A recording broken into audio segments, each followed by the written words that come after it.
അൽ നസറിന് അത്യുജ്വല വിജയം. അൽ ഇത്തിഫാക്കിനെ 2-3 ഗോളുകൾക്കാണ് അൽ നസർ തോൽപ്പിച്ചത്.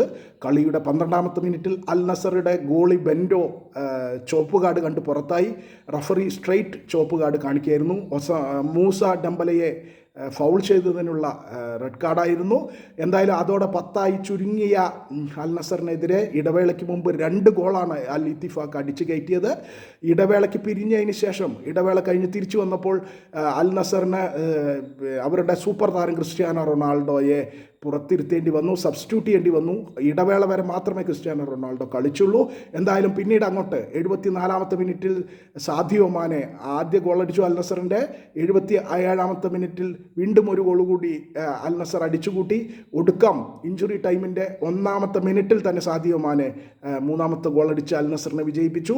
സാദിയോ മാനെ ഇരട്ട ഗോൾ നേടി. ജാവോ ഫെലിക്സ് മാന്ത്രിക പ്രകടനം നടത്തി.